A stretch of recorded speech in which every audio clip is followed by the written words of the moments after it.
Assalamualaikum warahmatullahi wabarakatuh. Kami kelompok 4 dari kelas 07 TPLP 009 dengan saya sendiri Ayu Anita Jasmine beserta kedua teman saya Fadia Firza dan Yunita Dwi Putri akan membawakan materi tentang kriptografi. Pengertian kriptografi. Kriptografi adalah ilmu mengenai teknik enkripsi di mana naskah asli atau plaintext diacak menggunakan suatu kunci enkripsi menjadi naskah acak yang sulit dibaca atau crypttext oleh seseorang yang tidak memiliki kunci deskripsi. Kriptografi memiliki dua bagian penting. Yang pertama enkripsi dan deskripsi, di mana enkripsi adalah proses dari penyandian pesan asli menjadi pesan yang tidak dapat diartikan seperti aslinya. Sedangkan deskripsi adalah merubah pesan yang sudah disandikan menjadi pesan aslinya. Pesan asli biasanya disebut plaintext, sedangkan pesan yang sudah disandikan disebut ciphertext.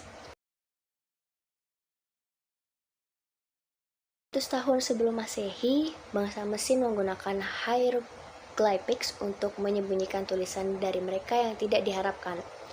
Hieroglyphics diturunkan dari bahasa Yunani hieroglyphica yang berarti ukiran rahasia. Hieroglyphs berevolusi menjadi hieratic, yaitu stylized script yang lebih mudah untuk digunakan.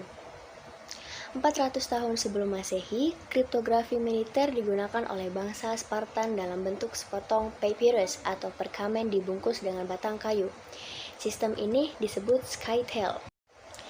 50 tahun sebelum Masehi, Julius Caesar, Kaisar Roma, menggunakan cipher substitusi untuk mengirim pesan ke Marcus Tullius Cicero.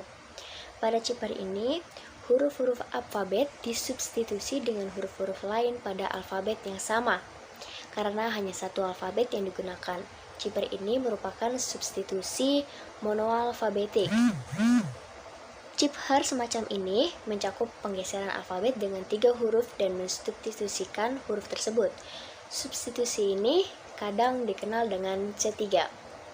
Pada tahun 1460 di Italia, Leon Battista Alberti mengembangkan disk cipher untuk enkripsi. Sistemnya terdiri dari 2 disk konsentris. Setiap disk memiliki alfabet di sekelilingnya, dan dengan memutar satu disk berhubungan dengan yang lainnya, huruf pada alfabet dapat ditransformasi ke huruf pada alfabet yang lain. Pada tahun 1970, Jefferson mengembangkan alat enkripsi dengan menggunakan tumpukan yang terdiri dari 26 disk yang dapat diputar secara individual.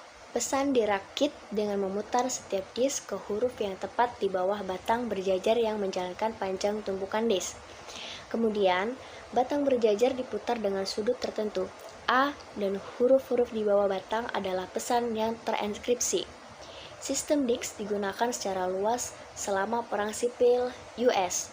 Federal Signal Officer mendapatkan hak paten pada sistem disk mirip dengan yang ditemukan oleh Leon Battista Alberti di Italia, dan dia menggunakannya untuk mengkode dan mengkodekan sinyal-sinyal bendera di antara unit-unit. Pada tahun 1920, mesin kriptografi mekanik yang disebut Hagelin Machine dibuat pada tahun 1920 oleh Boris Hagelin di Stockholm, Swedia. Di US, mesin Hagelin dikenal sebagai M209 digunakan oleh militer Jerman pada akhir 1920, dan pada akhir dari Perang Dunia II menggunakan ciphertext elektromekanik yang kompleks untuk menjaga kerahasiaan komunikasi yang sensitif. Pada tahun 20-an, Herbert O. Yardley bertugas pada organisasi rahasia US MI8 yang dikenal sebagai Plague Chamber. MI8 menjebol kode-kode sejumlah negara.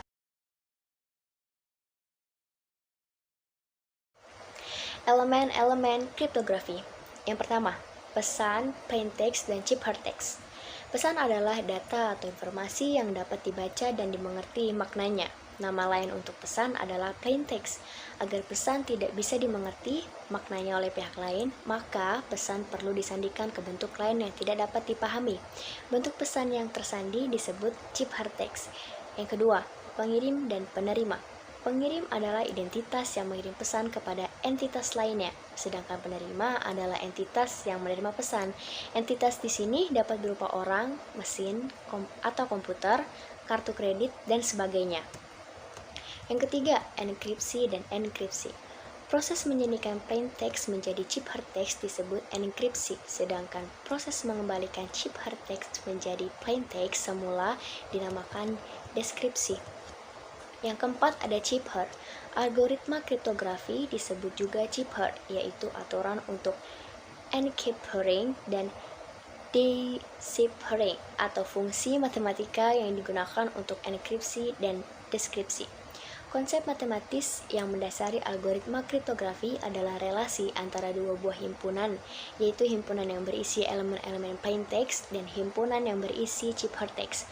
Enkripsi dan dekripsi adalah fungsi yang memetakan elemen-elemen antara kedua himpunan tersebut. Yang kelima ada sistem kriptografi. Sistem kriptografi merupakan kumpulan yang terdiri dari algoritma kriptografi, semua plain text dan ciphertext yang mungkin, dan kunci. Yang keenam ada penyadap.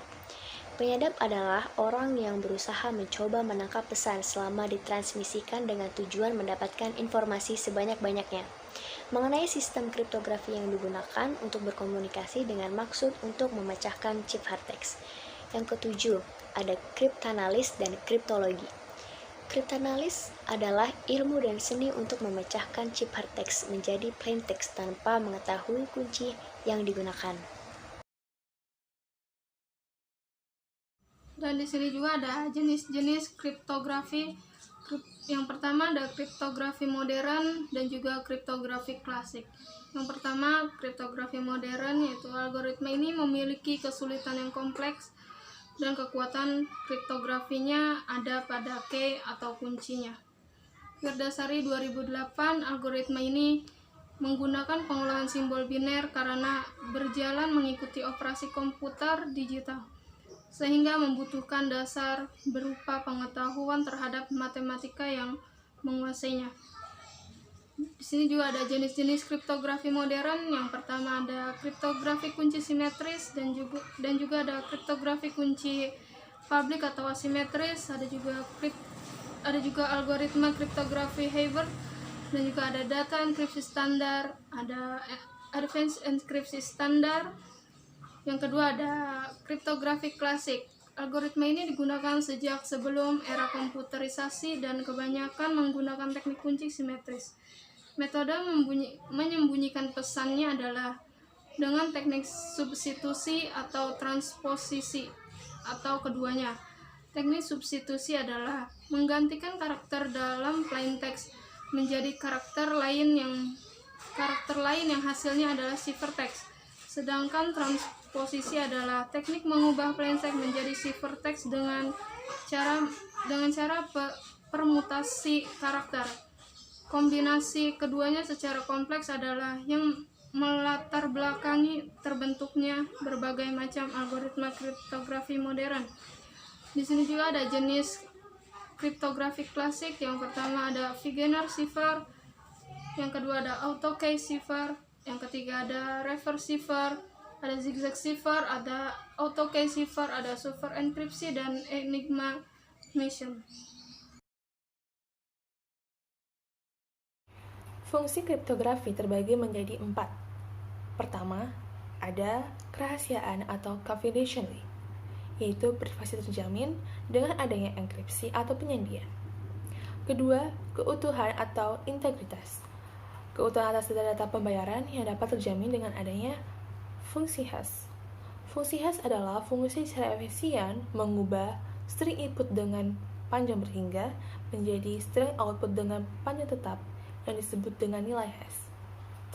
Ketiga adalah jaminan atas identitas dan keabsahan atau authentic, yaitu pihak-pihak yang melakukan transaksi yang terjamin karena menggunakan password atau sertifikat digital. Sedangkan keautentikan data transaksi dapat terjamin dengan adanya tanda tangan digital. Dan fungsi terakhir adalah transaksi, di mana fungsi ini artinya dijadikan barang bukti yang tidak bisa disangkal dengan memanfaatkan tanda tangan digital dan sertifikat digital.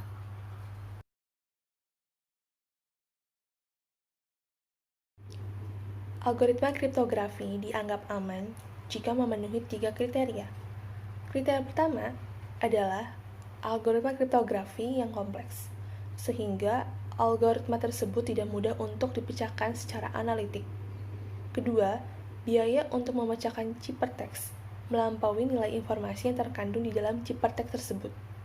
Dan kriteria ketiga, waktu yang diperlukan untuk memecahkan ciphertext melampaui lamanya waktu informasi tersebut harus dijaga kerahasiaannya.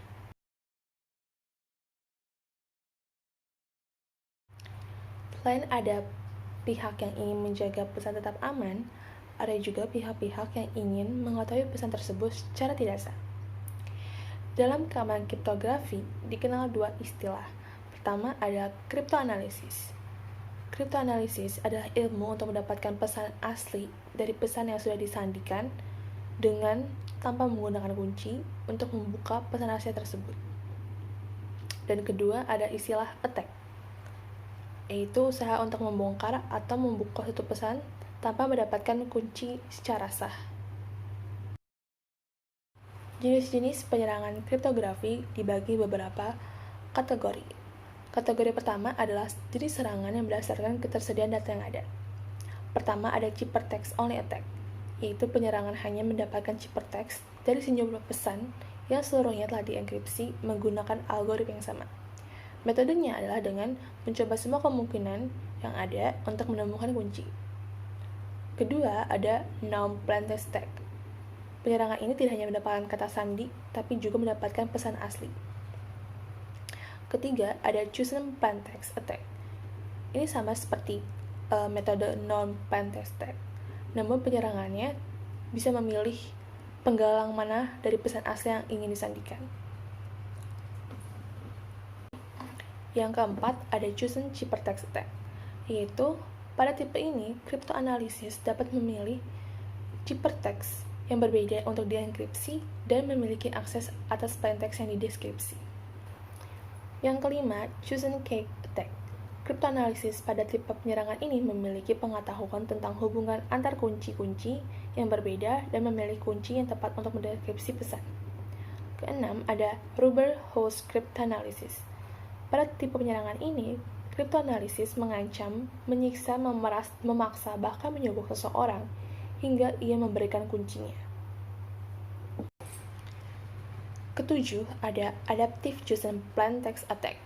Penyerangan ini merupakan suatu kasus khusus chosen plaintext attack, di mana ia dapat memilih blok plaintext yang lebih kecil dan kemudian memilih yang lain berdasarkan hasil yang pertama. Proses ini dapat dilakukan terus-menerus hingga ia dapat memperoleh seluruh informasi. Kemudian, ada penyerangan kriptografi berdasarkan bagaimana cara dan posisi seseorang mendapatkan pesan-pesan dalam saluran komunikasi. Pertama, ada spoofing. Spoofing adalah bentuk penipuan online yang dilakukan dengan menyamar sebagai seseorang atau pihak tertentu. Biasanya penipu akan berkedok sebagai individu atau organisasi yang memang sudah dikenal. Dengan begitu, mudah saja untuk mereka mendapatkan kepercayaan Anda. Hasilnya mereka akan mudah melakukan tindakan seperti mencuri data, mencuri uang, atau merusak sistem keamanan perangkat atau server. Kedua, man in the middle adalah serangan cyber yang terjadi ketika komunikasi antar dua belah pihak atau sistem dicegat oleh pihak ketiga, yaitu hacker secara diam-diam. Serangan ini dapat terjadi dalam berbagai bentuk komunikasi online seperti email, media sosial, website, dan sebagainya. Ketiga, ada sniffing. Secara harfiah, sniffing artinya adalah mengendus. Tentunya, dalam hal ini yang diendus adalah pesan, baik yang sudah atau belum dienkripsi dalam suatu saluran komunikasi. Hal ini tentunya terjadi pada saluran publik yang tidak aman.